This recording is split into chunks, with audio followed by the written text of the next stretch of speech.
আসসালামু আলাইকুম। আজ আমি আপনাদের সাথে শেয়ার করব আলুর পাঁপড়।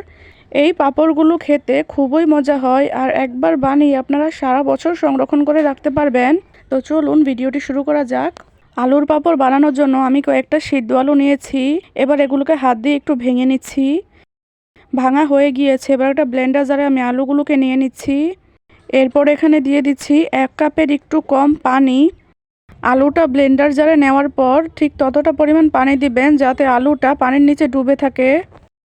এবার আমি এগুলোকে ব্লেন্ড করে নিচ্ছি। ব্লেন্ড করা হয়ে গিয়েছে, দেখুন কতটা স্মুথভাবে ব্লেন্ড করা হয়েছে। আলুর ব্যাটারটা অনেক বেশি ঘন হয়ে যায়নি, আবার অনেক বেশি পাতলাও হয়ে যায়নি, একটু থকথকে টাইপ রয়েছে। আপনারা দেখলেই বুঝতে পারবেন। একটা বাটিতে আমি আলুর ব্যাটারটাকে নিয়ে নিচ্ছি। এরপর অন্য একটা কড়াইয়ে নিয়ে নিচ্ছি 1 কাপের একটু কম ময়দা, 3 টেবিল চামচ বেসন আর 2 কাপ পানি, মানে ময়দা যতটুকু তার ডাবল পরিমাণে পানি। এরপর ময়দাটাকে পানির সাথে খুব ভালোভাবে মিশিয়ে নিচ্ছি যাতে কোনো দানাদার অংশ না থাকে। তো দেখুন পানির সাথে ময়দাটাকে খুব ভালোভাবে মেশানো হয়ে গিয়েছে।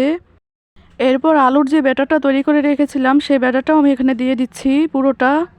সাথে দিয়ে দিচ্ছি সামান্য লবণ। এবার আবারও সবগুলো উপকরণকে খুব ভালোভাবে নেড়েচেড়ে মিশিয়ে নিচ্ছি। মিশিয়ে নেওয়া হয়ে গিয়েছে, এবার আমি ব্যাটারটাকে চুলার ওপর বসিয়ে দিচ্ছি। দিয়ে সামান্য হলুদ গুঁড়া দিয়ে মিশিয়ে নিচ্ছি যাতে একটু কালারটা সুন্দর আসে। এরপর চুলার জালটাকে লো টু মিডিয়াম আঁচে রেখে অনবরত নিচ থেকে নেড়ে যেতে হবে। নাড়ানো বন্ধ করা যাবে না, তাহলে নিচ থেকে কিন্তু লেগে যাবে।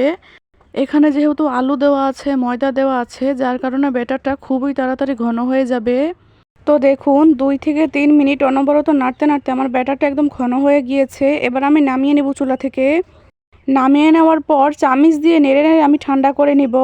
ব্যাটারটাকে এভাবে রেখে দিবেন না, তাহলে ব্যাটারটা জমে যাবে। নাড়িয়ে নাড়িয়ে ঠান্ডা করে নেবেন, তাহলে ব্যাটারটা আর জমবে না।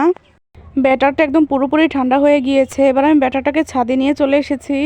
এবার আমি পাঁপড়গুলো বানিয়ে নেব। তার জন্য প্রথমে আমি একটা কাপড় বিছিয়ে নিয়েছি, তার উপর দিয়ে একটা পলিথিন দিয়ে দিয়েছি। পলিথিনের উপর আমি হালকা তেল ব্রাশ করে নিচ্ছি যাতে পাঁপড়গুলো খুব সহজেই উঠে যায়। এরপর 1 চামচ করে ব্যাটার দিয়ে আমি পাঁপড়ের মতো একটু ব্যাটারটাকে ছড়িয়ে দিচ্ছি। আপনারা দেখলেই বুঝতে পারবেন আমি পাঁপড়গুলো কিভাবে বানিয়ে নিচ্ছি। তো দেখুন আমি একইভাবে বাকি সবগুলো পাঁপড়ও বানিয়ে নিয়েছি। এবার আমি রোদ্রে শুকাবো 2 থেকে 3 দিন। 3 দিন পর দেখুন আমার পাঁপড়গুলো একদম ভালোভাবে শুকানো হয়ে গিয়েছে। আর পলিথিনের উপর তেল ব্রাশ করে দেওয়াতে পাঁপড়গুলো খুব সহজে উঠেও এসেছে। এবার আমি কয়েকটা পাঁপড় ভেজে আপনাদেরকে দেখিয়ে দিচ্ছি কতটা সুন্দরভাবে পাঁপড়গুলো ভাজা হচ্ছে। যেহেতু আলুর পাঁপড়, তাই পাঁপড়গুলো ভাজার সময় মনে হতেই পারে আপনাদের যে পাঁপড়গুলো নরম রয়ে গিয়েছে, কিন্তু ভাজার শেষে দেখবেন একদম মুচমুচে হয়ে যায় পাঁপড়গুলো। আমি কয়েকটা পাঁপড় ভেজে নিয়েছি আর বাকিগুলো রেখে দিয়েছি একটা এয়ারটাইট বক্সে ভরে।